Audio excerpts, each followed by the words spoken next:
Welcome, everybody, to the All Day Podcast live on a very special Thursday because it's a bye week. I'm Brett. That's Lofa as usual, but we are joined on this live by a very special guest. You can see him right there in the middle. I'm so pumped for this. He's the best to ever do it. He's one of the best guests to ever do it.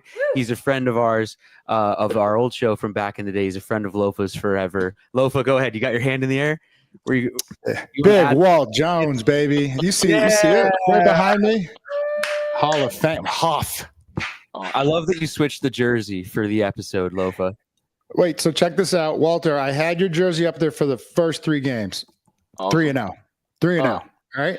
I switched it, I think, 4th week. I was like, all right, we lost finally. I was like, hey, it happens. But then I switched it. I was like, let's just change up the juju, right? We came out with merch, put the all-day merch up there, and then we lost. And then we lost. And so I switched it, put my jersey, we lost. And then we finally won. And then so I was like, I'm going back to what worked the whole time. Hey, that's always worked, man. Always worked. Walt, how you doing, man? I'm doing great, man. Thank you guys for having me on, man. Like you said, man, me and Lofa been friends since his rookie year, I guess I would say. But, I kind of, he's one of those guys, sometimes you gravitate to him. They're fun to be around, and they prove it on the football field too, though. So, and you prove it in life too, though. So that's one of the cool things about what he's doing now, man, the things that he's doing in the community and stuff. So I'm proud to be on here with you guys. Hell yeah. Here. Thank you guys for joining us, and thanks for being here. If you got questions for the best to ever do it or for Lofa about anything, Seahawks football related or otherwise, make sure you're dropping those in the chat, and we'll get to your questions during the Q&A section. But guys, right off the bat here, let's get into our Seahawks currently. Like Lofa said, Walt, we started out hot, not so hot lately. How are you feeling about the team right now? I think it's all a learning curve for everybody. You got new staff and everybody trying to figure out, still, again, you got younger guys that trying to, you got a new coach, so you're trying to impress them coaches too. So I think it's just one of those things. It's a learning curve. And I think we all just have to be patient. I think I didn't think we would be 3-0 at one point either, though. So I think it's just one of those things where you just got to figure out what's your bread and butter and stick with it. I think they still trying to figure out what is this team good at and what we should be good at. Well, so yeah, absolutely, brother. But what I want to know is you're around the team a lot. You got, the 5th quarter, doing a lot of the great things, but who are our leaders out there? That's a tough call, but I go for the guys that's been there. I look at Lockett. I was doing an interview with him the other day, and I was just asking him, do you speak up, because you're like that wily vet where you come out here, you always putting up the numbers, and I think he's kind of like me, a guy that by example. He's not going to be a guy that's going to rah in your face, and I still put that all on DK too. DK is one of the veteran guys too, though. Just got to set the standard, but still, again, if you've been around, for me personally, I tell people all the time when Coach Holmgren came in here, man, he brought in all guys that have won a Super Bowl, have been in a Super Bowl. You know what I'm saying? So I think sometimes that can feed off into, especially to young guys, because they coming out of college, they're good, but still, again, they're not watching anybody that's setting the standard. Hey, this is how we play. This is how we practice. This is how we get ready. So now you don't have any of that in the building. And I get you trying to change and bring your own culture. But still, again, I'm a big avid of definitely having veteran guys in the locker room.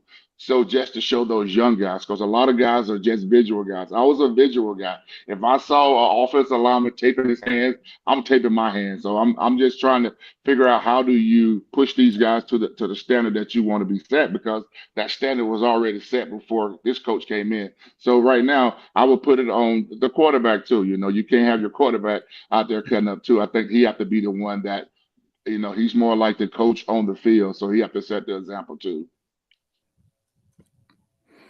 Yeah, totally. I totally agree. You're frozen, Brett. My bad. No, I could listen to you guys talk all day, because I wanted to just ask you guys, like, who were those guys specifically that you looked to when you got there? Well, when I got there, I was a rookie. And so I looked to Walt, Robbie Tobeck, Haas. We had so many leaders. Bobby Ingram. You go to the defense side, Ken Hamlin, Rocky Bernard, Grant Wistrom, Bryce Fisher. So many veterans some with Super Bowl championships, right? So just to, re-echo what Walt was saying, we had the leadership examples to emulate your game after, or even pattern your behavior of how you go about your business, how you study, everything. In our room, we had Isaiah Kazavensky, Dede Lewis, so many great, veterans, Jamie Sharper, who won a Super Bowl championship with the Ravens. And like, he taught us, hey, this is how we get here early to watch film. We do this, we do that together. And it was like, that was a team of brothers. Like, that was one of the tightest teams I ever been on in terms of like just chemistry. Everybody had each other's back and everybody was pulling in the same direction. No one was fighting or resisting. And when time came where someone had to step up, Grant Wistrom, Robbie Tobeck, like, hey, let's turn this shit around. Let's go. And we fed off of that, right? And so that's really what I need to see, Walt, is what I was trying to ask is like, is anybody out there doing that? Because that for us, we all had that. They had one in every room, right? And maybe there was only 2 or 3 that went out to do the coin toss. But a question, you have kids, we all have kids. And the communication, that is a skill that's lacking these days. My kid just texts. He doesn't even talk to me. I'm about to take his phone away, so he has to talk to me. But do you think from across the room? Does he text you from the couch? In the same room? I was like, did you just fucking text me? We're right. Are you joking? But so like, do you think that's a serious problem in terms of like, because we are a young team, and then we have some of our veterans, they've only been in the league a couple years. Even Dotson was only a starter in Buffalo for half the year. Ernest Jones, who will be one of the leaders, he's 4th year, 5th year. So like, that's my question. Spoons, I've said it on our podcast. He has the right, the way he plays, to lead and talk, but I don't know if he feels comfortable doing it yet. So do you think like communication, like the verbalizing it, is actually lacking, or am I just old man yelling over here? No, I think you're pretty right on that. Like I said earlier, you don't have those guys that's been in the fire. Like you said, when you came in the game, you had guys that already was setting the standard. And like you say, you're still a young team. A lot of that comes to that. You see, that's what's going on now. So I think the coach right now, he's very not. He haven't called the team out just yet. You know what I'm saying? So I think he's more just trying to figure out what kind of team he got. This is one of those years, where now you sit down and when you get here, you're going straight into practice. You're not vetting and saying, okay, I like this guy, I like this guy. So now after one season, the new coach always say everybody's job is up to take for the taking. So now from that standpoint, so now after this year, when you didn't see it, okay, these are the guys I got. Okay, who are the dogs in this group? Who the guys that I want to break? Because he's more of a defensive-minded coach. So I figure that's what's going to get great before everything else, because it's defense. In my mind, I'm thinking defense. Like, okay, don't throw the ball away. It's kind of like how the offense been playing. Don't put the ball in harm's way. When you do that, you give the team opportunities to win. So I think from that standpoint, you just have to figure out if the coach is going to set that standard. Because I felt like that's the way Pete coached, was all about, hey, the defense is going to be good. We're not going to get a ball away. We're not going to put the ball in harm's way. And once you do that, I felt like that's where it was in those first 3 games. And then all of a sudden, you have one great passing game. And then all of a sudden, you start seeing this in every game. You start the game out throwing 3 times. You don't try to set the standard, run the ball. Kind of slow game. And that game, that game against the Rams was like that. I felt like if we could continue to keep running the ball, even though we was only getting 1 and 2 and 3 yards, I think it would have change the outcome of the game. But I thought we just got, sometimes when you look up at the scoreboard, you're thinking like, we got to have a big play. No, let's just stick to the run. This kid's going to break one sooner or later. So. Yeah, well, that's what we were talking about that on the show. If he makes that first guy miss, but it always seems like he has to make that first guy miss every time, Walt. I mean, what are we even doing well on offense right now? Right now, I don't think we even got I don't know what is our bread and butter. I think, and I tell people all the time, when you go in the bye week, basically what you do, you sit down, you tell everybody, okay, these are the positive plays, these are the negative plays. Okay, when we get back, we're gonna make these plays our best plays. So hopefully, when they come back, they're gonna have, okay, we're gonna see more. Okay, these are the great plays that they saw, or these are the runs I saw. And I tell people all the time, when you watch an offensive line play, I always say, if you're running back and get back to the line of scrimmage, you've done your job. And like you say, he's never getting that opportunity. And every time he got that opportunity, you saw positive yards. So I tell people all the time, you watch the game and people are like, oh, that's an opening over there. Yeah, it looks open on when you're in the stands. Back You know here. what I'm saying? So always people always ask, why do we run over there? I said, well, it looked good up here in the stand, but it's gonna look like that on the field. And then if he does that, he's not gonna be on the football field. So I'm hoping that during this off time that these guys are putting down the bread and butter. But still, again, right now, I think they still just trying to figure out what they're good at. And right now, I don't know, especially in the run game. I think the passing game is there. It's just a matter of giving Geno the time. Because once he have the time and he know where he want to go with the ball, he's putting the ball right on the rope. So it's just a matter of just figuring out what is the bread and butter right now. I don't know. I can't pinpoint. Okay, they like to run the zone. They like to run gaps. I don't see anything that I say that's their bread and I butter. want to know. Well, I want to hear from the All Day family too. What is the biggest problem you guys see with the offense like right now? Run game, pass game, specific players. Load up the chat, and thanks for being here. Make sure you text this link to all your friends right now. Tell them to jump on. Tell them that the best to ever do it is here, and he's here to answer your questions. Walt, in your day, it was almost guaranteed you were running over the left side. You could almost bet on it. Bet Online, the world's #1 betting platform. Use their online browser, betonline.ag, or use their mobile app. It's Bet Online. The game starts here. Football, NBA. There's no baseball right now. NBA, NHL, whatever you want to bet on, it's all good at Bet Online. But Walt, what about like the running game? Let's stick there for a second. How about running in short yardage situations? If you can't pick up half a yard on 3rd down and 4th down, which we couldn't do this last game, I mean, what the hell's going on out there, right, man? And what's with running left and right on short yardage? Shouldn't we be going straight ahead?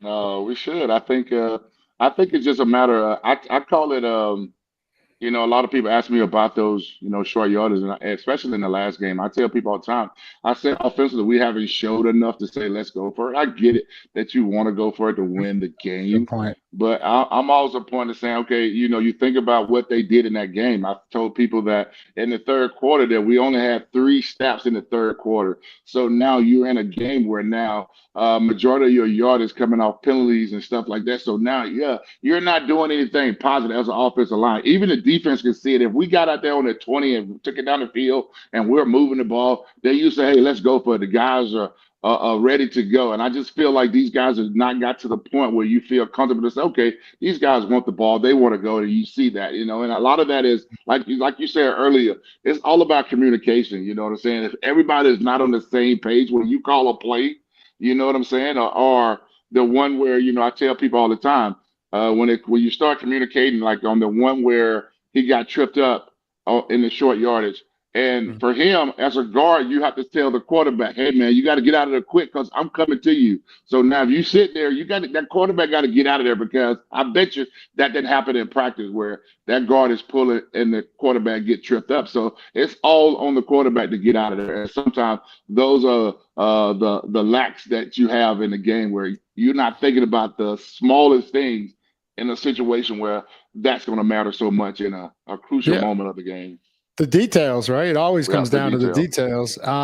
But specifically in the run game, I just, trench warfare. What would you do, man? Because like what's killing us in our defensive run game is that they are not concerned with the monsters. And we got some monsters, Murph, Williams up front. They're sending straight up to the 2nd level. And now they got, 3 gaps to pick from. It just takes one of the other linemen to like swim move. Oh, I got this. And then it's out the gate for at least untouched 8 yards. So why don't we get up to the 2nd level? Because we're not winning the push, of the line of scrimmage. Speaking of your shirt, push. But hey, I think it's just a matter of seeing what's good. I think still that they are trying to figure out what they're good at. You have to look at this kid and be like, you know what, this is what he's good at, this right here. And a lot of times, I think they're still trying to figure it out, like you say, but then you have to put that fire out, because once a defensive end figure that, like last week, we had a rookie in there. And then, the defensive end started getting pressure. So I think it's just a matter of just figuring it out. Guys are still banged up.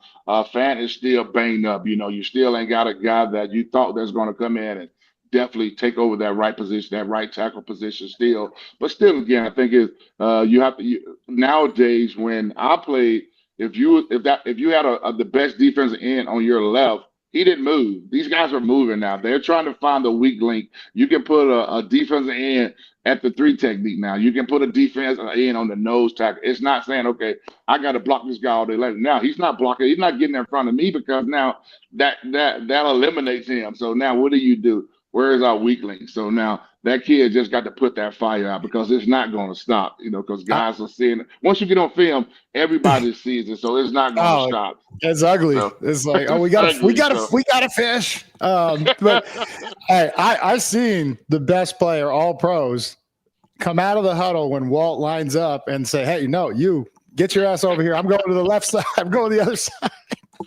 Exactly. So it happened a little bit. I didn't see guys do that. I didn't see guys literally fight about what side they was going to. Like literally, as the play is going on, guys are fussing. Like, no, I'm going to the right side. No. You can no. So it's part of the game. And for me personally, that's a sign of respect that you go out there and do it the right way. So I think it's just a matter of these guys that they're going to take the time away, but still again understand what's ahead of them once they come back from this bye week. Well, how do we fix it? Is it a players thing or is it a scheme thing with this new offense? Oh, I think it's both of them. I think it's all about the coaches making sure that the kids are knowing what they're doing. I remember when I was playing, we had like a rough couple of games, and we went back to the basics, man. Like I said, I'm talking about literally going back to training camp, just going over plays and making it simplified. Sometimes you have to simplify it. A lot of times people don't realize that. Like a lot of time when you hear the play is so much English or language, and then all of a sudden it's just 1 or 2 words in the whole saying that you have to do. So I think a lot of times you just got to, and not saying these guys are not picking it up, but you got to think about it. Sometimes it's best to make sure that everybody's on the same page. And I tell you this, I remember the year that we went in 2005 when we was on the field, when we started having those my bads, and then the coach would get us on the sideline and ask us where we went to go, and we're thinking like, hold up now, no matter what play you call, if we don't not as an offensive unit, if we're not on the same page, the quarterback is not on the same page, it's not going to work. So we started getting together as a unit and made sure the running backs. So when Hasselbeck made a check, everybody knew what that check was all about. It wasn't about just, and that's why I tell people, be a student of the game, because once that happened, that's when the game gets so easy, because now you knowing, okay, I can see that safety on the backside coming down, so he's going to check. So now I'm already talking to my guys like, we're going to do this, we're going to deuce block, we're going to do this, because we know why. When I was young, I didn't know why he was checking it. I'm just, okay, we're checking it, we're going this way. Now I think once you figure out why he's checking it, that's when the game is fun. I think Lofa can speak to that on defense too. When you see a certain formation and you check, you do that right there, that means you know what's going on, and that's when the game gets fun. Yeah, it's the why, just like you said. Like, understand why we're running this play, why we're checking out to this next play. They're in a position of strength against our formation. So, and because offense, they dictate, defense reacts. But if I see a shitstorm coming, boys, we are getting out of this right now. And so that's the freedom they did give me even as a rookie, which was cool. But you got to earn that right, just like Walt's saying. You got to earn that right to command that and change into a different play. And so, it's ownership. Just to your point, Brett, who's it on? Is it scheme or is it the players? It always comes down to the players. It doesn't matter how shitty of a situation they put us in. If we're all doing what we're trained to do and supposed to do in that play, could be the worst play for what we're going against, and we can't get out of it with a check. Just do your job, and we live. And we give up a first down, maybe. We don't give up, like I said, a 70-yard, 80-yard touchdown. That should never happen, right? Just be where you're supposed to be. And so I feel like on defense, we're pressing a little too hard. We're feeling, not hitting the panic button, but we're feeling the pressure of, hey. And you know what took that away? We had the number one offense. We were like, all right, all we got to do is get sacks and turnovers, fellas. We just got to give them the ball back more. And because we weren't great in yards. Sometimes they were 3 and out, and then the other times they were 10-minute drives for 80 yards. And we were just like, so we were just chilling on the sideline for a while. And so it goes hand in hand. But what about the penalties, Walt? That's what I wanted to ask. Like the holding penalties, like Is there anything that you're seeing? Like I feel like Gino had 80 yards taken away. So did JSN, just on 2 holding penalties that were huge plays, momentum changers. Like, what are you seeing? I think you asking that question about, I guess, the scheme and stuff, and that's where I think. I'm not in the locker room, so I don't know if the coach is putting the emphasis on that. I know he's probably talking about it, like saying, "Hey guys, we got to cut out the penalties." But now I think sometimes you have to put it out there in the forefront. At first when I first got to the league, I thought that was bad when coaches put guys on the front screen with plays like, "Okay, what was you doing on this? What was you thinking on this?" And I think it's just like I said, get back to what sometimes. For me, I get mad when a receiver when he get holding call, like, bro, you know what's going on. Like, if you feel this guy fighting against you, something must be coming towards you. You know what I'm saying? So let go. You're not at that point. You're not going to get the block anyway. And a lot of time, I think that's what happened. And a lot of times, you just got to learn what they're calling. When I was playing, if I kept my hands inside, no matter what that guy does, as long as I kept my hands inside, the ref won't call it. Nowadays, they're calling that now. So you have to literally stay in front of guys now. Like, you have to, as long as I kept my hands at the front plate, that guy could do what he wants to. The ref will call it. Now you have to stay with your guys. If you don't stay and he get away from you, you have to let him go. And some guys are so, and a lot of guys are so scared of meetings afterwards. Like, whatever happens, if you had a bad play, you're gonna get cussed out. That's part of it. But you listen and you learn. A lot of times, I done seen guys when they get a holding call, they get a penalty, then you get to the sideline, and that's the whole thing they talking about the next 2 series. Oh man, I'm gonna get cussed out in the meet. Like, bro, what? Like, We all are. Dude, we all gonna get. So for me, I just feel like sometimes you just gotta let that guy. If you're not gonna make the block, let him go, because he already done beat you though. So I need you to tell all the fans watching, just like you said, the steering wheel. Get the hands in on the breastplate and take him wherever he wants to go. Like, and then I try to tell all these kids, like, even covering, is similar to blocking. You don't do it with your hands. You do it with your feet. Like, they don't bring their feet. Like, how do you learn that? Can we teach that? Like, I think you can. I think a lot of times it comes from, I came from the old school, so we was all about when you practice. I think a lot of that have to do with the practice schedule now too. Now these guys are not contacted, so you're thinking about these guys are not really getting into football shape. Yeah, you're in football shape, but I look at now. Back when I was playing, we played all the preseason games. These guys are not even the linemen are not playing preseason games now. So now you think about a guy that comes in. I look at the first for us to we was 3-0, but still, again, I look at it as though that's kind of more preseason games, because now you're trying to figure out. Now guys don't have nothing on tape for you. Then all of a sudden 3 games you got you on tape, and now you see the what's going on now, because coaches seeing what's going on, know what your tendencies are, and now you're seeing a different team because we're not adjusting to what they see and we doing. I tell people all the time. I remember when people used to talk about Russ, and I think Pete had said something about Russ saying, when Russ learned how teams play against him, that's when he's going to be great.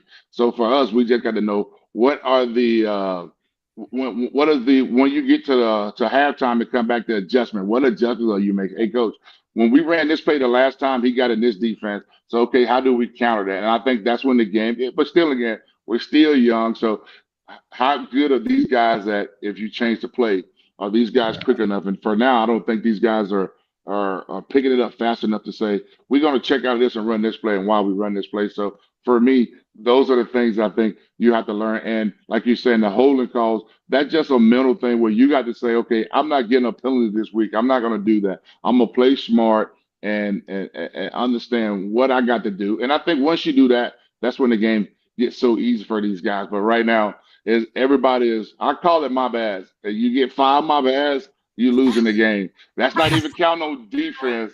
But if you get 5 my bads, that's the ball game. Oh, I love it. That's so funny.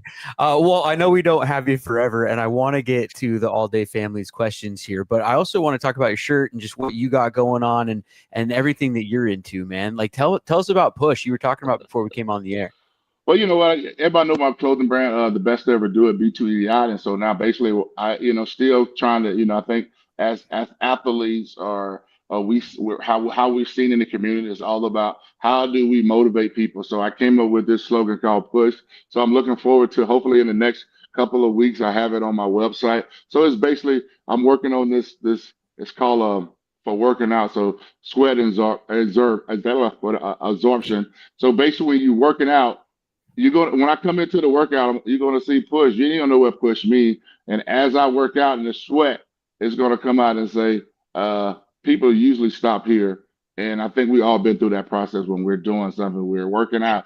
We trying to get on a diet. We trying to do things, and then we get to a certain point and we'll stop. And that's what I want to let you say.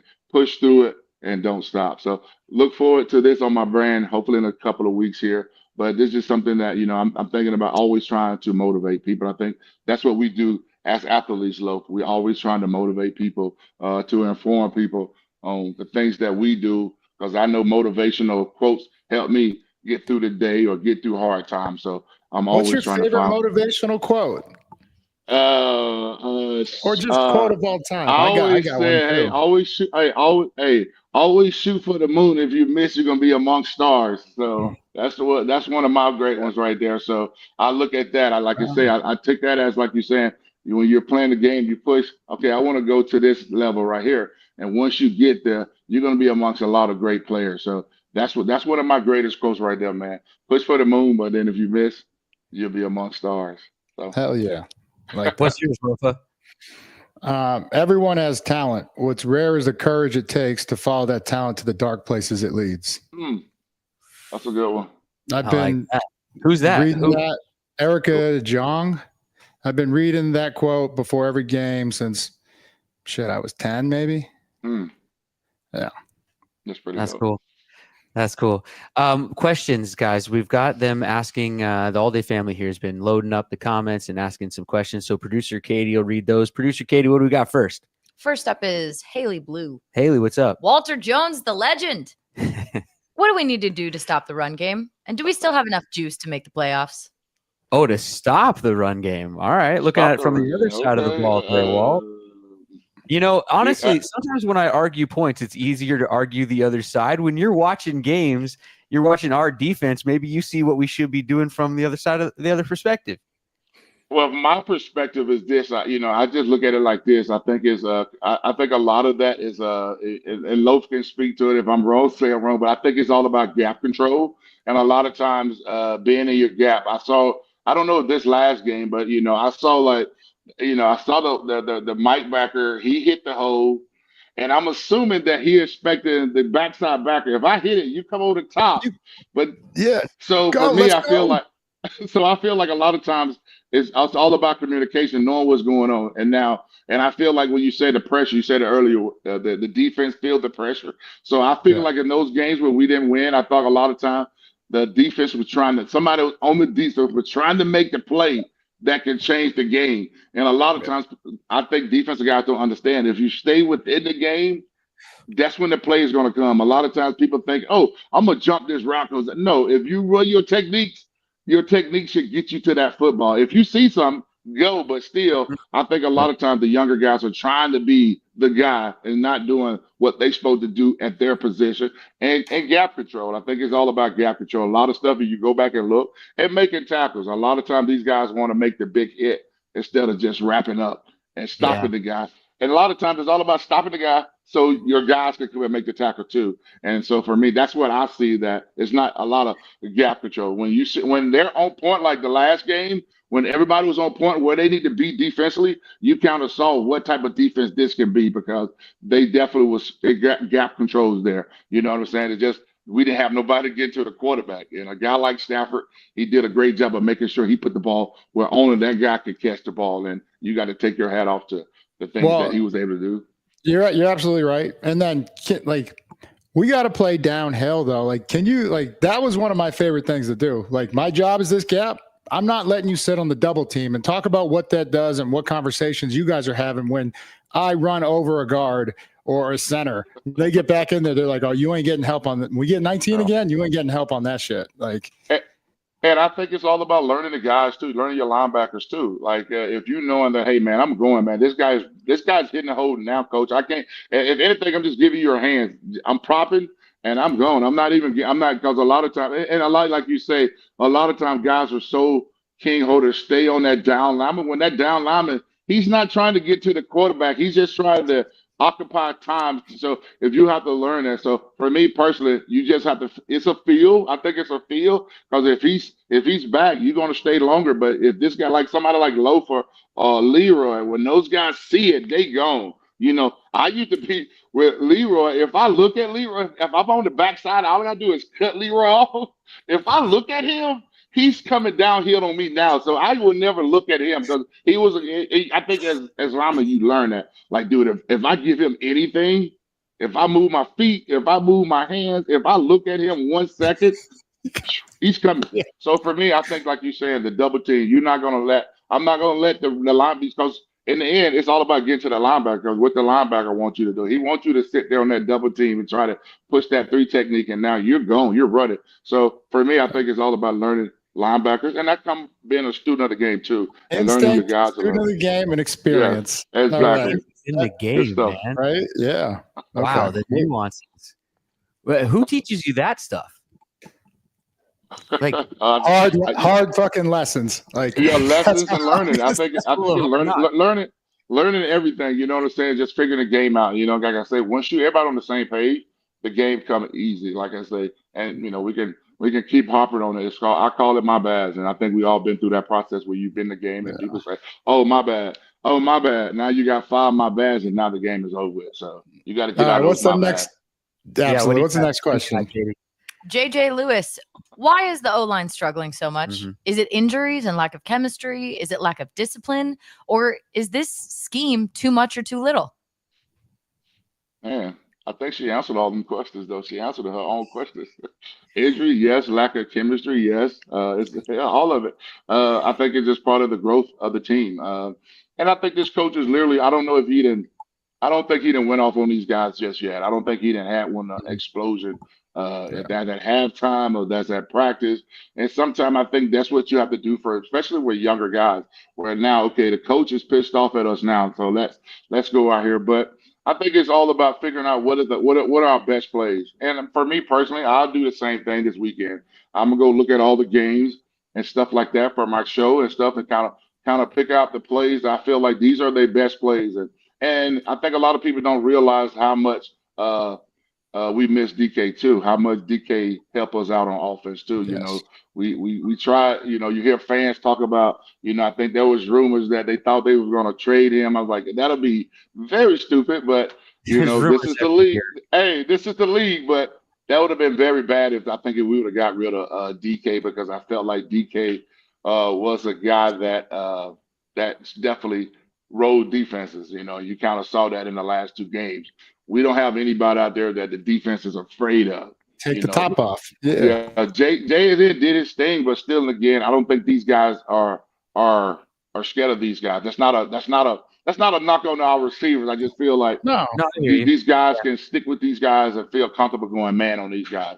You guys, your team had such great chemistry, and you asked about chemistry, or sorry, the commenter asked about chemistry, but Walt, you mentioned chemistry. How did you guys build that? I mean, it's not as if you can sit around and consciously say, hey, let's build some chemistry now, guys, right?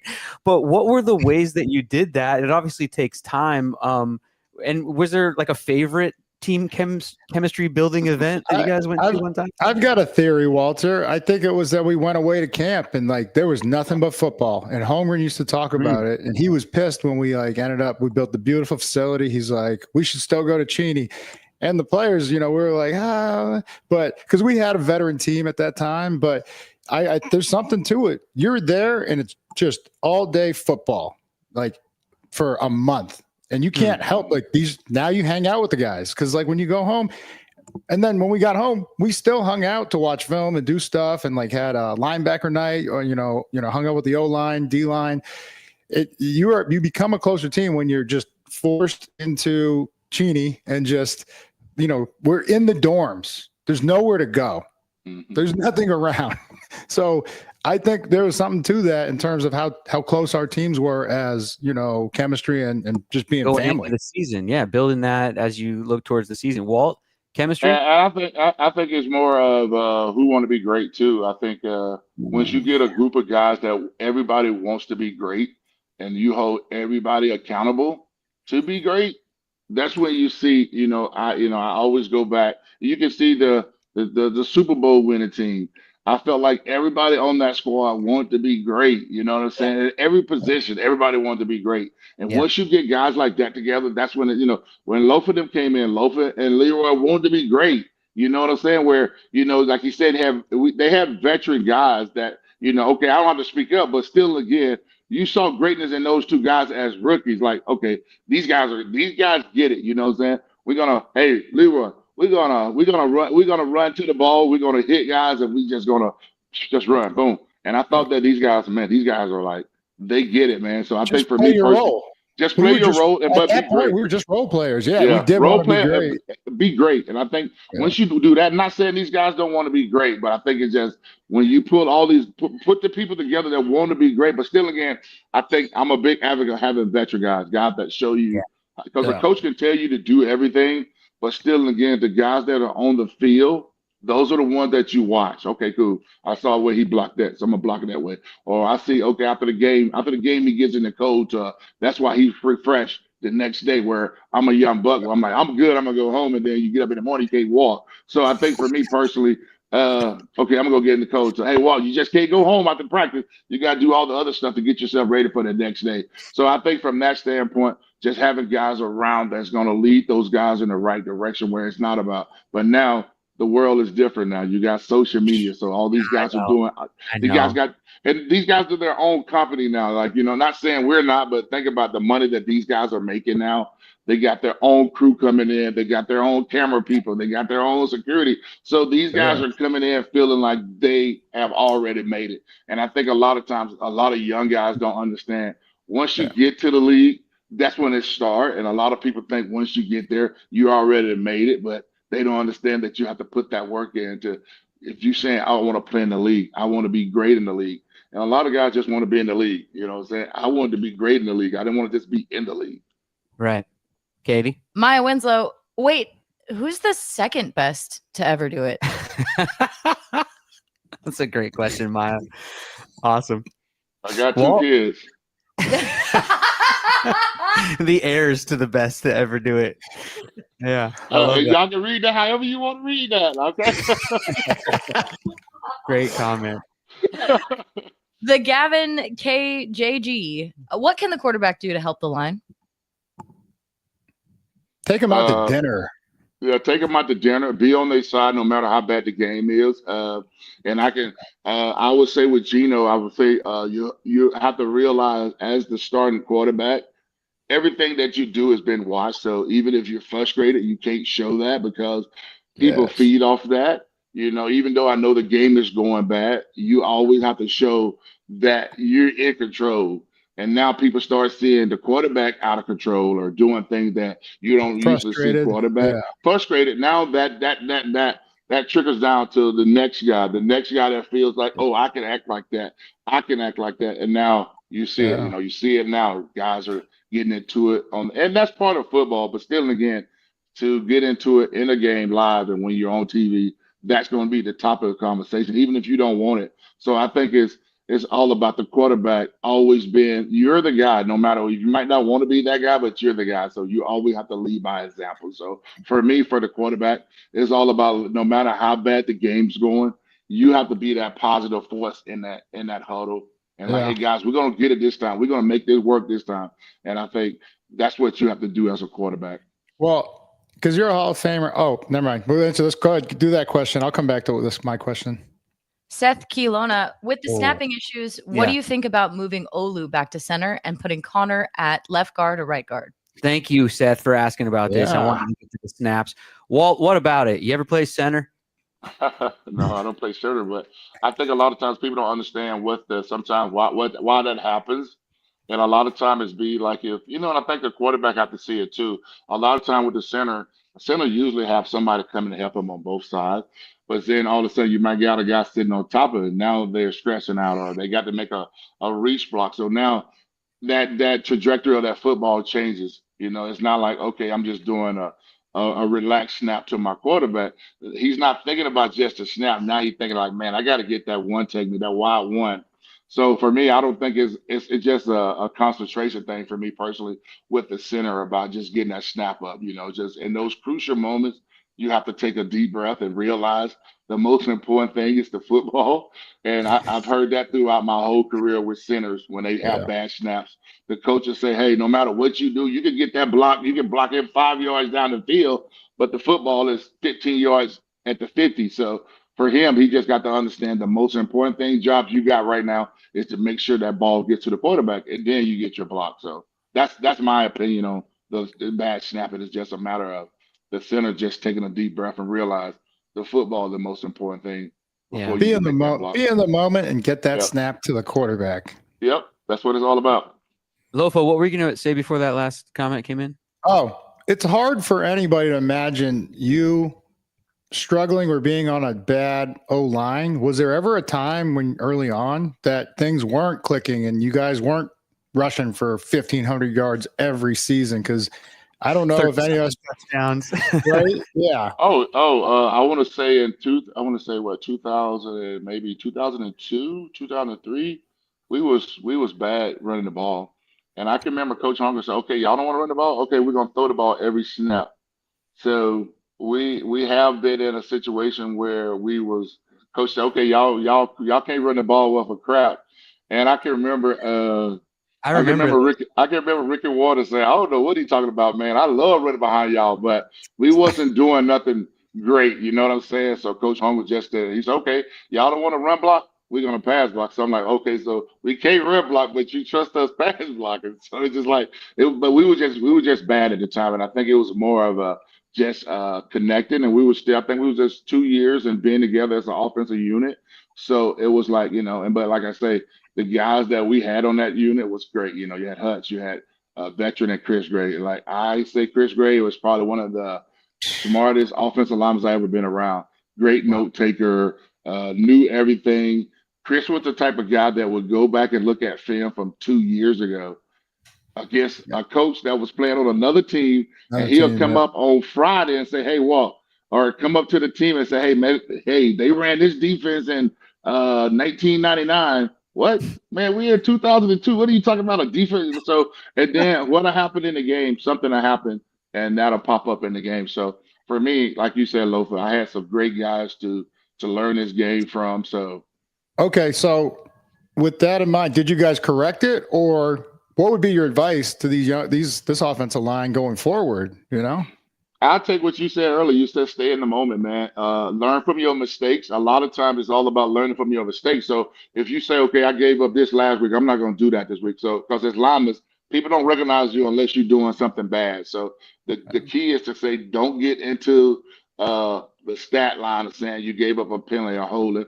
And like I say, hopefully this week they can learn what their bread and butter, or what is the bread and butter. And I can't pick 2 or 3 plays where I say, okay, I like that play. This is what they run so well. I think like right now they still trying to figure out, okay, and for me personally, I think the offense, I think we should go the slow no huddle, because I feel like Gino is in control when he's going no huddle. I think a lot of time when he come out of the huddle, I think he's thinking too much. If you're getting rushed. But when he's in shotgun and when he's in that little muddle no huddle, I think he's in control of the offense, and you kind of see positive plays because now and most quarterbacks, when they call their own plays, they know where they're going with the ball. You can see them play the game a lot easier. Hass was amazing in the no huddle because he's in the moment, like we're talking about, and he knows what they're doing on first and second down, especially by personnel. And so all of that makes sense. And one of our scores, like I think it was Buffalo, we finally went no huddle. We went right down and scored. And I was like, why didn't we do this earlier? Because I feel like sometimes when we huddle up and we give Gino 2 options, we get out there, someone's not aligned or there's a motion, and now he sees like what they're set up in, man or zone, 2, 3, and now he's getting to the next play. This is where the procedure and delay of games are coming from. And so like I feel like they're putting too much on his plate. Just do the no huddle like you're talking about, and I think we'll get a lot more results. And I think they need to do it in the beginning of the game, because the last 2 games we had the offense to start the game. Yeah. And if you go 3 and out, that kind of kills them. I don't care what nobody says. I sit there, so I know that how can we get the defense on the field first? Because now you keep the crowd in it. If you go a 3 and out, you get a missed penalty here. Now everybody's like, oh man, here we go. the same old stuff. It's hard to see the same old stuff every week. That's what gets me. That's kind of like I could talk about my college team. I get tired of seeing the same stuff every week. Like, okay, are y'all coaching these guys? Oh, you and me both. Like, why are we seeing the same thing every week? Okay, y'all did that last week. You shouldn't be doing it this week. Are y'all coaching these kids or no? Like, that kills me. Like, I don't want to see the same thing every week if you're not. Anything but that. But we got another question.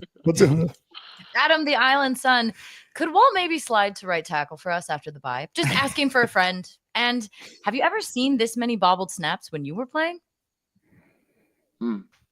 I can't play right tackle.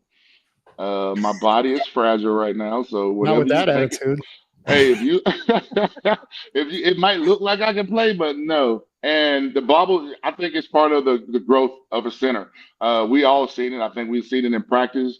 We've seen coaches go off on center, so I think it's something that you have to emphasize with the center and the quarterback. Sometimes it could be the center fault. Sometimes it could be the quarterback fault. So, like I said earlier, it's all about just taking a deep breath and realize the football is the most important thing. You can be looking at the blitz coming. If you don't catch the football, it don't matter. So I think from that standpoint, you just have to say, okay, this is the most important thing, getting the ball to the quarterback. Everything is run out of the shotgun now. Everything.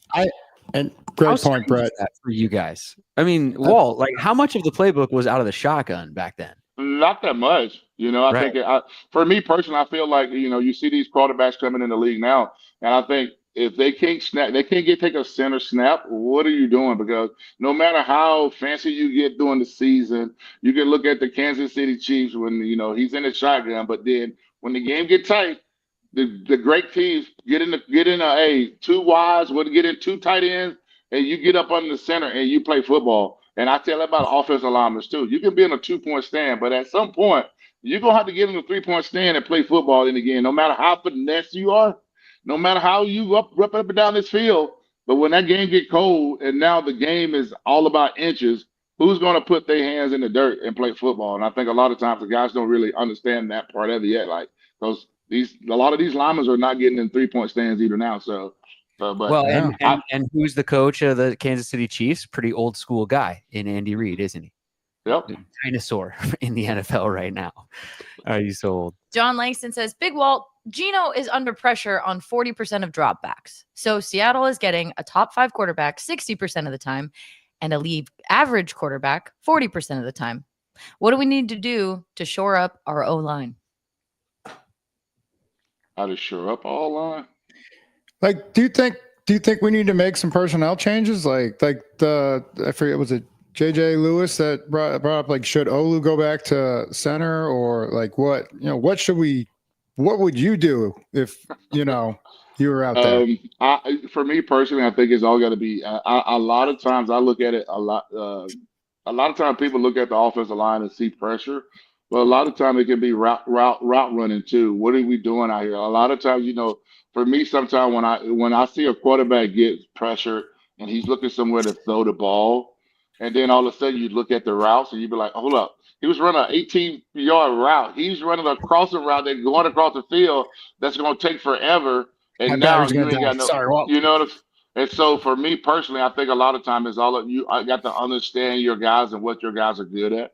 And I think a lot of times got to be get out quick. A lot of time when you're playing against some great defenses, you'll say, get rid of the ball faster. So I would tell Geno, get rid of the ball faster. But still, again, the onus is on the offensive line. Their job is to protect the quarterback and give him time to do what he need to do. So I would take the onus on the linemen. It's our job to give the quarterback as much time as he needs to do his job. Lofa was, I think, plugging in his system here so we don't run out of battery, right? But let me. That who's beeping? I want to go back for a second. Somebody mentioned quarterbacks and taking you out to dinner or whatever. What's the best gift you ever got from a quarterback? Ooh, I don't know if I'm gonna go. Should I go there? Yeah. Whoa! What'd you get? Now I'm really interested. I'll tell you because I don't want the guys to think, because if I tell you this stuff, because I know one person is probably watching this or probably gonna watch it later. So I'm just like, I don't know, because he's a jokester, so I don't know what he might say. But Hasselbeck gave us a cooler of meat one time. A cooler of meat? Yes. And at that time, I was probably my fourth year in the league, so I didn't have I just had one Fred. So like you got to realize it was probably what 200, 300 pounds of meat, just straight, just hot dogs, hamburger meat, everything. Damn. That's a Wow. great That's a good gift. And then he gave us at that time he had a deal with I guess like a back specialist company that make these Recliners? recliner where where you can take the weight off. I thought that was pretty cool until my Oh, that's son took nice. it and made it until my son made it his own personal video game chair. So he flipped it all the way up and sat on it and played video games on it. So and then what else? Sean gave us this is kind of like Sean gave us, that's back then. That's when we had the barbers come in the locker room to shave Mhm. hairs. So he Yeah. gave us all personalized clippers, and Oh, cool. I don't know if I think I ever used them. I just didn't think that's what people do. I don't think you walk into the barber chair and have your own clippers.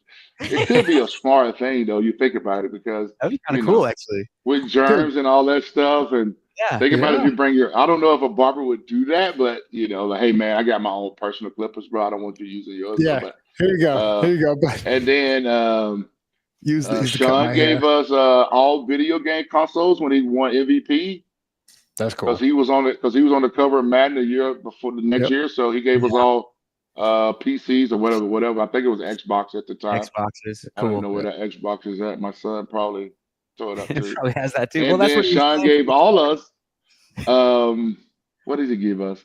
He gave us all action shots of him on a photo. So um, hmm, yeah, It's pretty cool. and they put us on there, but he put him on there. So it's like It's all of you guys just pancaking somebody or on the ground, no, and he's in the end zone. just all. I think it's all just action shots of him, and he gave it to us so we can put it on our wall of him. So Oh, Hey, I'll take that, and I'll take the I'll take it Clippers. anytime, man. So those are the cool things. Now these guys are getting Rolexes, and We got so a that's question kind of here. What's the next question? Lita says, I think it's so dope that you took over Cortez's 96 initiative. Can you talk about what the initiative means to you? Also, where do I get that Savage 51, Savage 71, and Savage 31 in Pierce County? Oh man, for me personally, the Cortez thing was something that I wanted to do once Cortez passed away. And for me personally, I didn't know what to do because it happened so suddenly. So, and for me, it took me a couple of months before I could talk on radio or anything about it. But then when I went to his funeral and I met family and friends, and the first thing they used to say was that, man, Tez will check in on you at any time of the night. Like Tez live in Florida, so I was in Seattle. Tez would call me at 2 in the morning. I'm like, man, something is wrong. But no, he just called and say, hey, man, I just wanted to check up on you. So for me personally, I wanted to do something to give back to him and what he does and the things that Tez was a guy that taught me how to be a complete player, how to be a complete committed to the organization, get to know everybody that works in the organization. Because when I first got to the league, it was kind of frowned upon. If you hang out with the coach or you hang out with the owner or you hang out with these people that are still part of the team. So, and Taylor's like, man, go upstairs and meet the people, man, see what they do. And I think, for me, that kind of showed everybody that these people are as part of the team too. They're just not in the locker room with you, but still, again, the amount of work that they do to make sure that we get to the games, we get what we need, all this stuff. So for him, he taught me that how to be that. So when I did 96 check, I realized that a lot of times once we leave the game, because people don't realize when you're playing in a game, your team is your family because you with your team more than you are with your family. So that's why when people ask us what we miss about the game, we miss the camaraderie, hanging out with those guys. When you hang out with the guy Lofa, I guarantee you, every time you get with your guys, we go back to that moment. It's like easily go back to when we was all in the locker room, talking crap and all that stuff. And that we don't talk about games. We don't talk about, man, you remember that game we was this? No, we just talk about the fun time. So for me, for 96 check was just making sure that we reach out to those guys that we play with. And for me personally, it's amazing because I have called multiple guys and guys will say, man, I appreciate that call. Well, because a lot of times we get so busy in our own life that we forget about those simple things just to check in on somebody. So that's the whole cool thing about 96 check for me. One more Awesome. question left, I think. Did you have it? Sure. Producer Katie's got it. Well, what are your thoughts on the discourse of Seattle's home field advantage seemingly fading away? I just say it's all about winning, man. I think if we win, they come and cheer. If you don't put a good product on the field, um, that's what's going to happen. And then still again, you have to understand that teams prepare for coming to Seattle and being ready to play. I think, especially when you have the great quarterbacks that come, I think quarterbacks they love this that atmosphere where you got everybody against you. But I feel like if you win, the crowd's going to be there because I would tell people all the time that this crowd is the best crowd because they understand the game.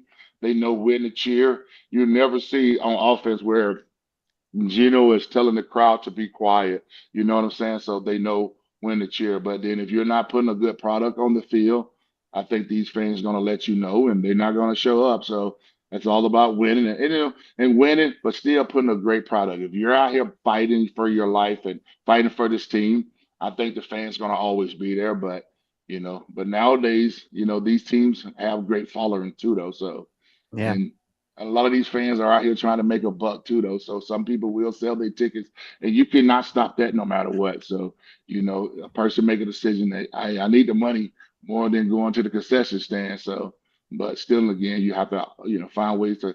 I feel like Phil finds ways to control that, or have one section for them. Put them up in the top in the 300 level. That's where you can go. No, you don't get no bowl game. You don't get none of that. But Right. I think it's all about winning, man. If we win, we're gonna have the crowd of we're gonna have that home field advantage. When we was winning, it was tough here, and now we're losing at home. And now, how do we change that? You got to put that fire out and bring the fans back. Brighter times ahead, everybody. All day Yes. family, thank you guys for being here. Walt, thanks for being here. We're going to continue sir. chatting Lofa and look around the league, but we got to wait. get our guy out of here. Oh, go ahead. Oh yeah, we'll let Walt go. Well, someone asked about our beer, Oh yeah, Savage Brewing, and Savage. we were just at Safeway doing a little content, little thing going on over there. So that will drop this weekend, definitely by Monday, because it has to go out. They picked it up for 40 stores, and I believe Pierce County is one of the regions that's going to get a lot of it too. So Safeway will have the Savage, 31 Savage, 51 Savage, and 71 Savage. Yep, should be. I think they were saying like probably next week. So Safeway is literally right down the street from me. So I'm looking forward to it. We were actually the one in Queen Anne, and I was at the wrong one first. There's 7 over there in Queen Anne.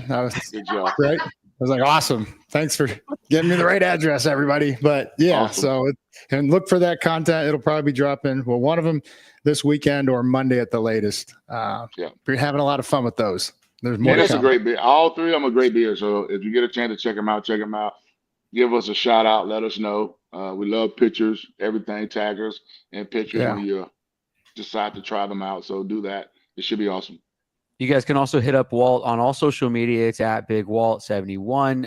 He's got the 71 Savage beer. He's got Push. He's the best to ever do it, the clothing brand, but he's also the best to ever do it on the O-line. We know that as a Seahawk and as a guest. And I've told you this before, but just for me personally, growing up a fan, man, and getting to chat with you and chop it up is just such a pleasure. Thank you so much for your time.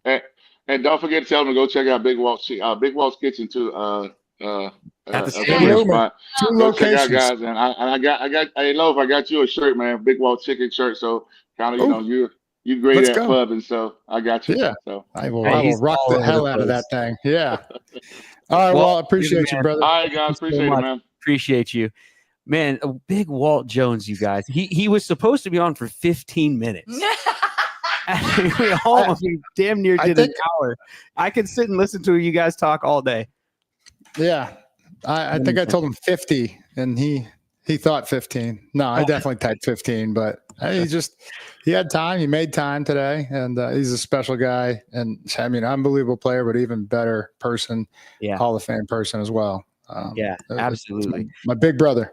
Hey, speaking of cool stuff, you guys, we got new merch dropping. I know the merch store just opened, but there's a brand new design that if you order today, it will get there or should get there in time for you to wear it to the Niners game. This is a one-off Santa Clara for this game for all of you Hawks fans going on the road. Obviously, you're going to fly into probably San Francisco, but we all know that's not where the game is it? It's in Santa Clara, the Santa Clara 40 Winers. There's a white. Yeah, Brett's always, said Santa Clara. So this was, made by him and myself, and we did it with the intention that you're going to sneak in and no one's going to notice. So you won't get jumped wearing all blue. Right. Right. So yeah, go ahead, have fun, party amongst them, just high five them too. Not during good plays, but just you could be amongst them and not get noticed. It's going to be awesome. It's a bit incognito, I mean, if you even really get real incognito, wear like a hoodie, like maybe open zip, but then they just see the red and gold. You get to your section, you take it off. I'm almost knocking stuff off every week. Yeah, you're excited. Oh, dude, I'm so pumped about this shirt. Order now. You can have it in time for the game. And then also just wear it to every Niners game for the rest of your life.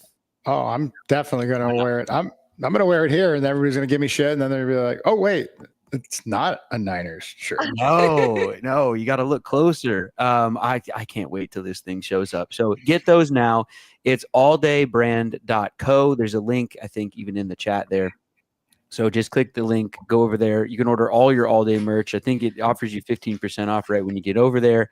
But thank you all for ordering in advance. And let's see those shirts in Santa Clara. There's a commenter here. It says from OJ, that would really get on their nerves if they could read.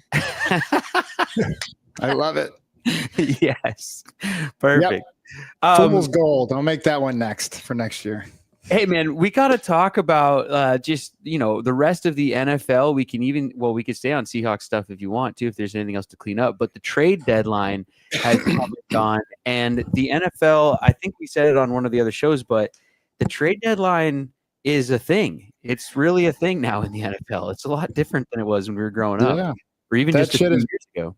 Yeah, that shit's jumping these days. People making moves, and I really believe it's due to a lot of these kids coming out of college are not ready to play right away. And, regardless of picks, right?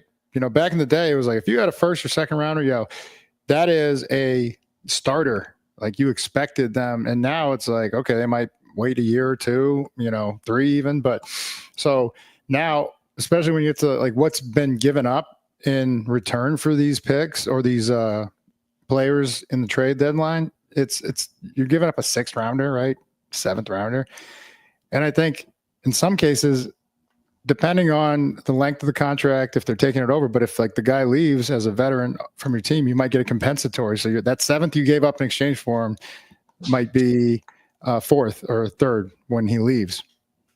Wow. Yeah. I mean, well, it's just completely different times right now. There's like, I never really remember them talking about buyers and sellers in the NFL. It's always been sort of more of an NBA or NHL, MLB type of talking point even. Well, yeah, no, absolutely. Because, especially in NBA, one player can change your whole team, right? Right. Sure. So MLB, you're going to need like maybe 2. I mean, one superstar. If he's a Shohei Ohtani that can pitch in, is awesome at the plate. But, but yeah, it's definitely, it's happening these days, and it's the way there's 9 teams with 2 wins or less, right? Those. They've done a lot of the selling, including one of their coach. yeah. We'll get to the fired coaches. Oh, okay. The Chiefs only get better and add more and more pieces. They're going all in, even though they're already all in, and they're probably going to be all in and probably be there in the end anyway. But DeAndre Hopkins, Uche, Wally, but Hopkins. Yeah. His first game had 2 touchdowns, right? And this is an experienced receiver, awesome, like potential Hall of Famer, and he's a Hall of Fame in my book. His numbers are there, and he's excited because he's thinking he's going to add a ring to his resume with them sitting at 8-0. So we'll see, but yeah, that the rich get richer there with that and Uche. Well, but with the Hopkins thing, and we're talking about sort of this like new NFL thing, like, didn't he just get to the Titans this year? I think this year or last year. I think mid-season. I think trade deadline mid-season last year. Like, well, see, that's what I mean. That's so strange. Usually he loves early November. He loves it. It's weird because in the past you'd trade for a guy like Hopkins. He'd come on your team. You have him for at least 2 or 3 seasons to try to build around him, maybe. But now it's more you get these guys like on a rental almost, seemingly. And he's not young either. So right. And I'm guessing Tennessee's just like, well, we're not going to pay him after this. So they were competitive last year, and it might have been. Was that Vrabel's last year? Could have been a last ditch effort, right? Like, hey, this is the player we need and can get us to at least the playoffs. But I don't know. How about the Minnesota Vikings? They bring in Cam Robinson, right? Mm-hmm. Yeah. And then also, what was the other guy? Marshawn Lattimore. There you go, Lattimore. Yep. Yeah. Where did he go again? He went somewhere good. Commanders. Yeah, he's got to be excited about that. Yeah. From like, there could be no greater feeling than just dreading the first 9 weeks, and then you get moved to a first place team. It's like I woke up from a nightmare. Right. And so he goes to the Commanders, and they're doing well, but they thought they can improve, I guess, at that position in particular. He's a 2 or 3-time Pro Bowler, all rookie a couple years ago. He's definitely going to help out. Yeah, I mean, how about the Commanders just as an overall storyline, right? Like new ownership, you got to be thinking like, well, I don't know if anyone was really even thinking about them in general. It was just sort of like, not like anyone thought they'd do bad. Definitely nobody was picking them to, succeed the way that they have been, but there they are. I mean, they're kind of the story of the NFL. Yeah, I haven't thought about them since week 305. Yeah. When we lost to them in DC, but I mean, Robert Griffin was probably the last time I thought about them, right? Like seriously. But then they changed, new ownership. Dan Quinn, new coach. We've seen him take a team to the Super Bowl. This is the second time around. It's going to be a lot easier because there's mistakes he made as a head coach the first time, even with all the success that he's learned from. And so I'm not surprised, but doing it with the rookie quarterback, even, Dr. Daniels, because I think he is 25, 26, whatever he is, but it's pretty impressive. That kid's tough. Like he's playing with bad ribs and still just gutting it out. And it's crazy because they had a bunch of receivers, Dotson, McLaurin's still there, but Dotson, and they had another one that are on different teams. And that one's in Philly, and I think Samuels is in Buffalo. So like that team got broken up, which was what their strength was the receiving core. How about the Lions? They bring in Smith, the edge rusher, Zadarius. Zadarius. Yep. I mean, we know Aiden Hutchinson went down, right? So they're beefing up the pass. And I mean, you always will miss a guy like Aiden Hutchinson who will be, even after if he comes back healthy, he will be up for defensive player of the year. He was going to be the defensive player this year. I think he's still 3rd or 4th in sacks, and he's missed the last 4 weeks, like last month. That is insane. But yeah, I just hope he gets healthy. But Zadarius Smith's a beast. And that's, they were doing okay. My point was without Hutch, which is a major loss. And so now you get, savage like Smith in there. Yikes. How about the Steelers going out and getting Mike Williams? They also trade for Preston Smith, reinforcing one of the best pass rushers already in the league. Yeah. Well, yeah. Preston and Zadarius, they were at Green Bay a couple of years ago. They were a nightmare together. But yeah, Preston Smith's awesome. And then Mike Williams, the guy can take the just smoke the safeties out of the arena. And I don't know why no one's sending him deep. Those Russell Wilson moon balls, they're back in a big way with this trade. I'm just going to say that. Okay. If I'm a safety or a corner and I see Mike Williams lining up outside at 1, I'm just backing up. And I'm like, you guys got the other guys. I'm going to the goal line to try to bat this thing down. He's 6'5". How about, last but not least, how about the Seahawks? How about what they did at the trade deadline? What'd they do? How about all the moves at the deadline? Was there somebody you wanted? Did did you see someone go that we had a chance at? I want anyone who just helps make this team better right now. I mean, we did the Ernest thing. How did Ernest look in his second week versus his first to you? First week, he looked better. I don't know if, not saying there was nerves or anything, but he's going up against his old team. And I just wanted him to pick that ball off that Stafford just placed firmly in his hands. Yeah. And just take it to the house because no one's catching that guy.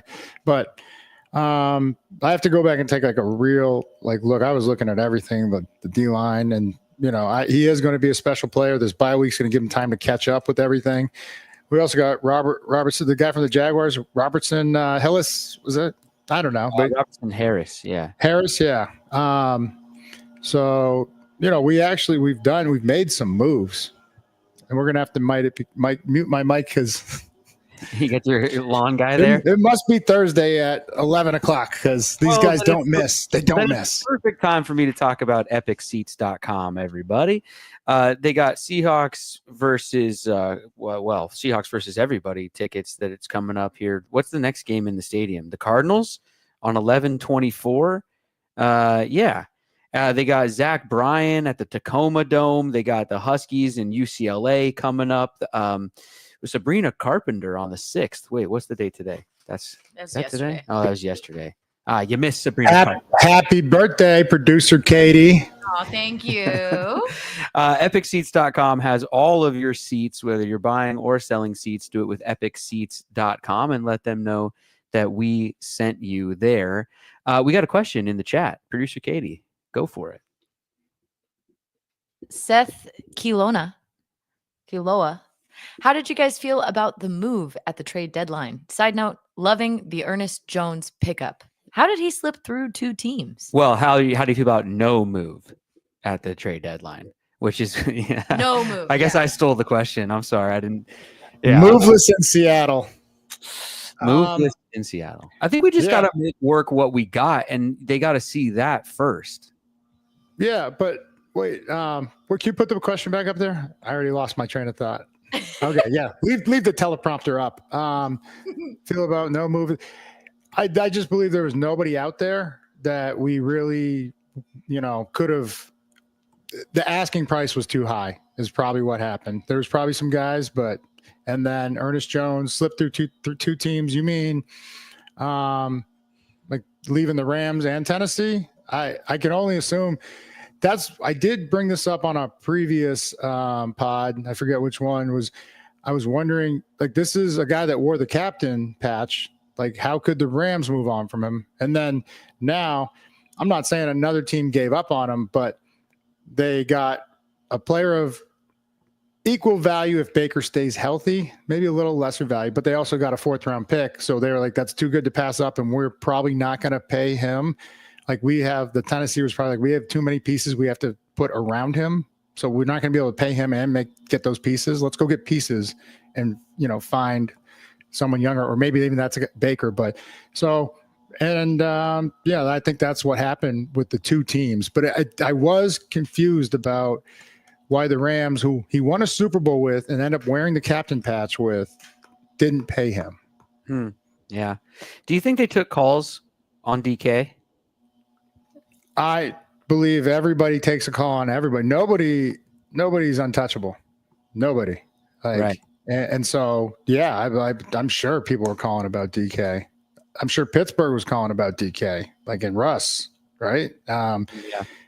But John knows, give me, your first round for the next 4 years and maybe a second, for 3 of them, right?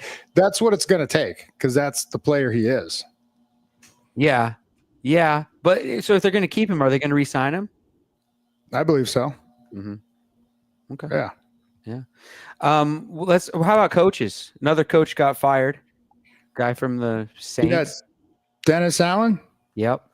This is his second go around, right? This is because I think he coached the Raiders either back when I was playing or just after I was done playing. But so yeah, it's tough, man. When the second opportunity doesn't go well, it's going to be a while. But he's always been a good coordinator. So I fully expect next year, or even with the way things move now, like Robert Saleh that was fired from the Jets, he's already a Green Bay consultant. So someone can use his advice, right? And I wouldn't be surprised we see like that happen soon, because like you want guys that are football guys. Dennis Allen strikes me as a football guy. Wouldn't Robert that be Saleh, weird big to be football the guy. Jets? Wouldn't that be weird to be the Jets and you fire the guy and then you just see him like consulting at another practice, Consulting for Buffalo.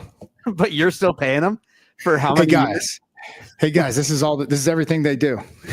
Oh, No, man. That's so strange. I would. There's probably some restrictions around that, but going interconference. But I'm sure he's fine to consult for whoever. Actually, he's fired. Actually, he could probably consult for whoever. Yeah. Well, but I just love that he's still collecting that paycheck from being fired. Yeah, Like, good for him. I remember when they asked him, like, how's he feel? He's like, well, I'm getting paid. Wait, you mean I don't have to watch film 24 hours a day right now? No, he loves watching film. I don't have to get yelled at for every decision that didn't go our way. So that's probably more of it.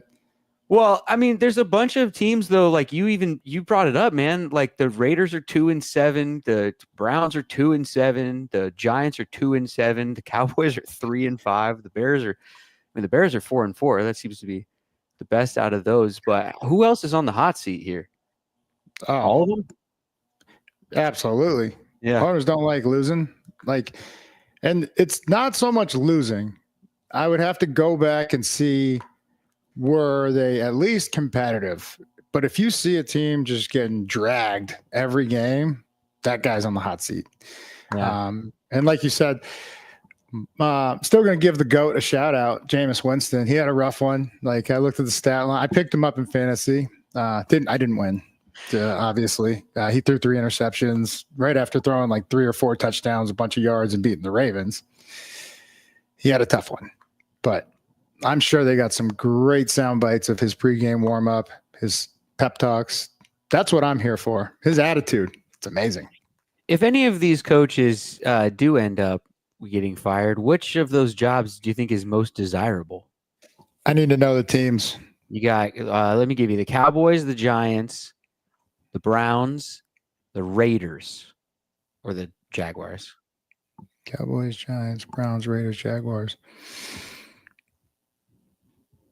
None of those sound like awesome destinations, brother. Like I'm not gonna lie. Like Dallas for the talent they still have. Yeah, they still have the talent where the window's there, but then you got Jerry Jones like telling you what plays to run in football, and it's just like, it's like, well, bro, Browns have a decent roster. Yeah, there's none that like really stand out to me. Yeah, Giants. Yeah, I mean we could throw the Bears on there, but they're 4-4, which is not. Yeah, actually, Bears have a good mixture of talent, the defense, and then they have, that actually would be a desirable job. And it seems like, was it the Hallis family? I forget what family it is, but it seems like they let you do your thing, right? Because that's kind of the biggest thing we've seen with some of these places. Owner just jumps in and just like, nah, we're doing this. And just like, okay, I didn't want to draft that guy, but I'll do the best I can. All right. Go with the throw, everybody. I don't have a segue, so I'll just start reading. Go with the throw, Delta Airlines. You can earn 1 mile for every Seahawks passing yard this season with Delta 12 status. Sign up and start earning miles at 12status.com. Open to legal residents of Washington, must be 18 or older. Also, simplyseattle.com, our favorite clothing website, retailer. I mean, other than apparel, alldaybrand.co, retailer, their second favorite. That's true. They're the second best to ever do it. Simplyseattle.com, everybody. They furnished the score prediction challenge. We realized there was no scoring prediction challenge last week. There is going to be one going forward, and they are also, to sweeten the deal, and because we missed it last week, what did they add? They added $50. They gave us a $50 bonus. So that thing's going to be up to $275, Lofa, the next thing it rolls around, or next time it rolls around. That's a lot of merch over there. Simplyseattle.com, everybody. And if you're joining late, we have brand new merch that's dropping on our merch store. If you order today, it would get there in time for you to wear this proudly at the Santa Clara Winers home stadium, Levi's field or whatever. The big dungarees over there in Santa Clara. I feel like who's the Boomer? What was the guy's Berman? Right? He had like a funny name for every stadium. Yeah. Wear the Santa Clara Niners shirt when you go on the road and start screaming at the Winers in their home stadium there. It's available now at alldaybrand.co. Dude, I'm about out of stuff to chat about. What do you got anything left before we sign off? Around the league? Or not that I can. I mean, it's all fair. Actually, you know what? Oh, sorry. Did you have something? Yeah, I was going to give Saquon Barkley a shout out, not just for his incredible play that everyone's posting, where he jumps backwards over a guy. I thought I'd seen it all. Turns out I haven't. That was insane. I mean, the juke before it, the sidestep spin move, filthy. But this guy's putting up MVP numbers. And so I'll draw a little parallel here in a second. But, this is what the Giants didn't want to pay this guy. And it's like, why? Right. And now he's over at a rival, which has to be driving them nuts, just dominating. And so that's like my fear is like a canine going to the 49ers. Like, ugh. But and then you got to see him with all that space that they clear with the gaps. And it's just like, and then they're like, oh, we couldn't get him going, huh? No, you're giving me nightmares right now. What are you doing to me? Just saying. That's how my mind drew the parallel. It's like, this is what it would feel like. Well, that's the thing. I see a highlight like that Saquon highlight, and that's immediately what my mind does is, if we had this guy, would this happen? Would he be able to do this on our team? But the guy that ran and got hurdled, it wasn't like he went low. The guy was standing straight up. He was going with bad intentions to smoke him. And I don't know how Saquon got those tree trunks in the air that high to hurdle him completely. Lots of plyo. That's after an ACL too. After plyo. Impressive. Yeah, that's very impressive. Yeah, there's some explosion there, Holmes. Johnny Langston's jumping back in with a question here. Our guy. I love Johnny. the stats, Johnny. Also, before you read it, Katie, shout out to all of you guys, all the viewers for being here during the day. We know this is like a special we just giving this thing a shot on a Thursday here on a bye week. Shout out to you guys for being here. And it's really fun to kick it with everybody. Johnny Langston says, I know I'm always talking stats, but if you had to take a player to add to the squad next year, either via free agency or the draft, who would you want? Do we take Emeka from Ohio State via the draft? My daughter, who was at the game with me last weekend as we were leaving, she had a suggestion for someone that we could pick up. And so before we get to our answers, I'll give you what my daughter said. Okay. We were walking on stage. She said, Dad, I think the Seahawks need Patrick Mahomes. I said, oh, that's it? She was like, and she said to me, yeah, can you tell them they need Patrick Mahomes? Yeah. I said, sure, I'll get right on that. So that's my daughter checking in. Lofa, who do you want the Seahawks to pick up or add in the draft? I love that question. Emeka, local kid, Washington. And I told SC about him 8 years ago. And now he's just one of the greatest receivers in the country. When he was 16, I saw him in a state playoff game. And I was like, who is that? And then I found out he was only 16. I thought he was a senior because he looked like a grown ass man and he was just outrunning everybody. But no, I don't want to go wide receiver. I love the guys we have. Emeka is a first rounder, so you're gonna have to give up a first, but we're gonna have to go and just look in the trenches on the offensive side in particular. And I haven't, really dove in yet and watched all. I usually watch towards the end where the rivalries, especially Big Ten, SEC, or bowl games, and who is just kicking ass in the trenches, because as I've always said, that's where it's won. I can find the next Lofa at the Tupu in fucking Pierce County. I can. He's somewhere over there. He's just a regular dude that likes to hit people. Like, and all I need is people to keep him untouched. Let him go run around and hit. And so like that's the big thing. It's like positions of value. I value the trenches. O and D line. Those are the guys I would draft every year high. That's what I was going to say. I don't have a specific name because I'm just looking at anyone who can come into the offensive line and just be that guard or like interior offensive line. Because I think, Cross has got it out on the left edge. So who else can come in sort of interior O-line just and be a rock, be a cornerstone, when you guys were running and when Walt was running and we had him here, but like you could just name the whole offensive line left to right and they'd be there every year. To my point, first rounder, undrafted center that was an absolute savage, Robbie Toback. One of a kind. Second rounder, third rounder. So where do you have to go get these guys? In the draft. Early. Right. And it's not sexy. It's not sexy, They're not the guys who are going to come in and take their shirt off in the meeting room. but when you put a canine behind that, the defense, they're in a world of hurt. Like I'm telling you, like it's like, all right, you guys, like we gotta fucking empty the chambers. Everything you got, pistols, bazookas, machine guns, let it fly, because like they are stacked over there. Yeah, that's where we need the most help. Do we have any questions? Anything else hanging out? That's it for us then, everybody. Thanks for kicking it on a Thursday. Like we said, we really appreciate you guys and appreciate you for being here. And we're building this family one family member at a time, and couldn't be happy to do it with people like you. So check out the merch. It's alldaybrand.co. And make sure you order so that they get here in time so you can wear it to a game. You can follow Lofa on all social media. He's on there. Just search Lofa Tatupu. It's a pretty unique name. So the one that comes up, that's probably him. And you can find me as huge on Twitter.